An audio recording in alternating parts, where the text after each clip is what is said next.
Conspiracy time has come again. We all know him. All of us have already seen him at least one time. The talk is of Gilgamesh.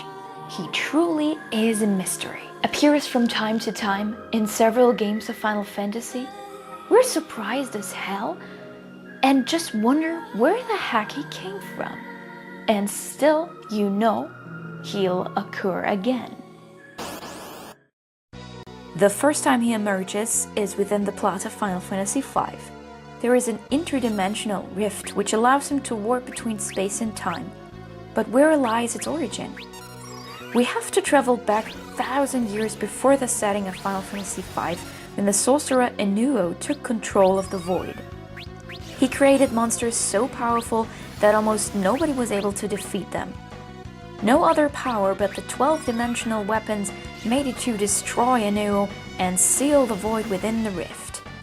To keep this balance, the planet's crystals were split in two, which caused the planet to split as well.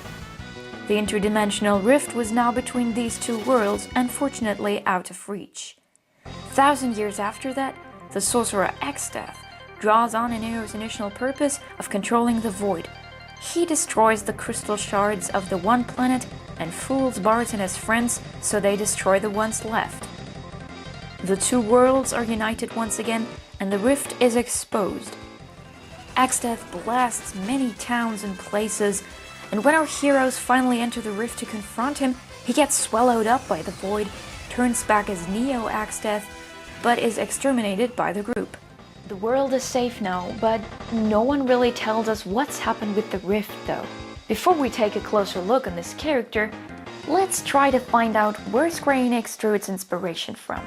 There once was a Sumerian king named Gilgamesh, but he arises from the era of 3000 before Christ, where he was being worshipped as a god of the dead. Nonetheless, the famous Gilgamesh epic issues not the god but the heroic deeds of the king and his loyal companion Enkidu. The epic has been rediscovered in the 19th century and displayed parallels to the flood of the Bible, what made great stir.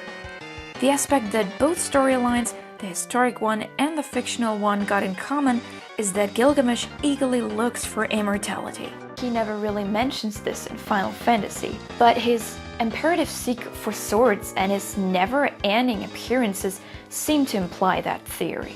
However, the historic one was not shown with more than 2 arms. The most remarkable appearance of Gilgamesh is in the castle of Exdeath. The Void is at the very top of the rift. That's where Exdeath is scheming, and several huge bosses live. Gilgamesh is not the only one. Also, Shinryu, Gogo, and Omega seem to be well known to us. But let's stick with our biggest object of desire. Who is he anyway? Gilgamesh is collecting a great amount of swords, and he is aware of using blue magic. Plus, he's mostly accompanied by his green Kineen or sometimes winged demon Enkidu.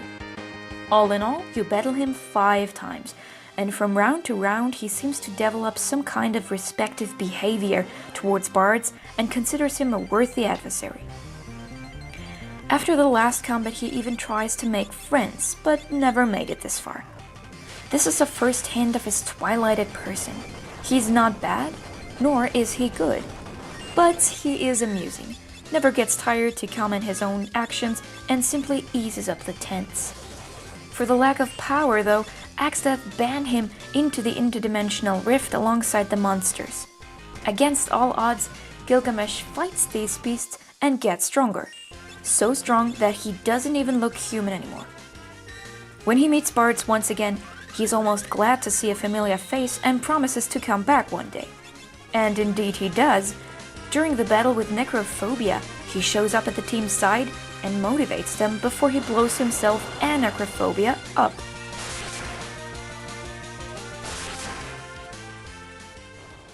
He sacrificed himself so that Bards could go on?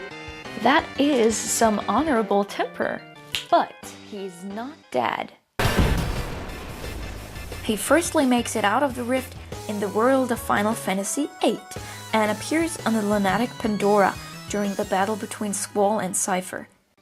In FF9, he's a treasure hunter who's looking for swords, He's got different names and reveals himself as who he really is when Zidane reaches the treasure hunter rank S. The Gilgamesh of FF11 is a bit different due to his looks. Although he's a major figure in Norg and in the Samurai Job class story, he's only known as Pirate Gilgamesh, and not distinctively related to the original. Next up, in FF12, where he is a fiend of mob hunt number 40 in the Luzu mines. You have to confront him twice to steal the legendary Genji armor and several swords from him. In Final Fantasy XIII-2, he is only contained within the downloadable content. You battle him in the Colosseum, and he might be considered the hardest boss in the game. He's not easy to defeat in FF14 A Realm Reborn 2, and shows up more than one time. His last appearance in the main row of the franchise is in the DLC episode Gladiolus, where he acts as a blade master who recruits the true warriors of Lucis and dooms those he claims unworthy. Moreover, he is a secret playable character in FF Dissidia Duodecim. He alleges to be looking for bards and their long ago made promise to face each other in combat.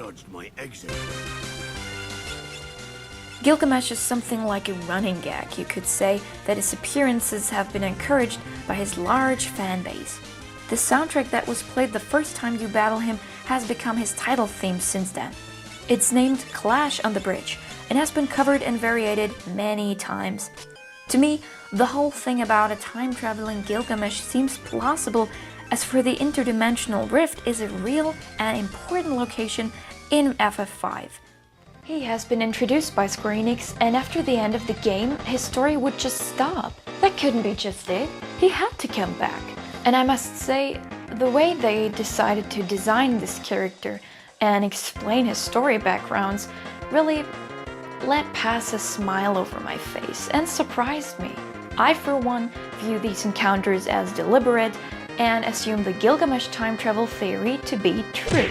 Thanks for watching, and tune in when it's conspiracy time again.